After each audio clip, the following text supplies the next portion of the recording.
What's the elevator version of when you tell people the history of this project? Can you kind of tell us when it started, go through the whole thing? Please keep your limbs inside the train at all times. The development of Black Mesa is impossible to sum up in a single documentary, even one that's over 2 hours long. So what exactly is the story we're going to tell today? The original kickoff date was 2004.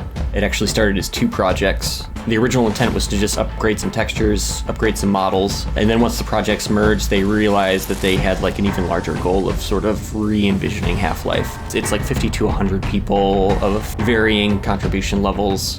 I noted the absence of these maps, not because the maps were actually any good in the original. In fact, I would say they're some of the weakest maps in Half-Life 1, but the kind of story element of the soldiers dramatically losing to the aliens at this point in the story, I really felt it was missing from the mod. Just trying to make sure that every scene embodies what the original scene tried to do, and then also, in addition, takes advantage of all these great things that the Source engine can do, and just all the great tools that were available.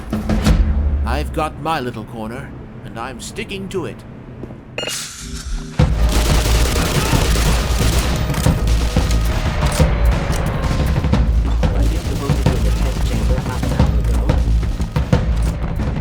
Valve has a 3-step process where they introduce the mechanic, and then they teach you the mechanic, and then they test you on the mechanic.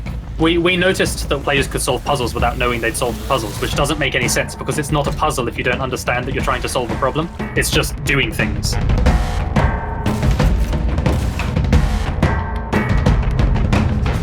I sat down with Carlos and a couple of other people to talk about creating a full design document for the whole of the set.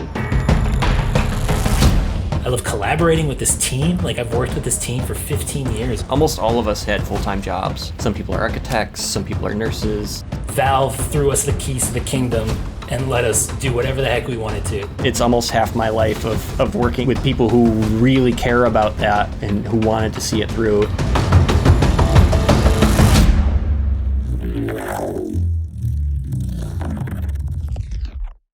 Hello, Gordon.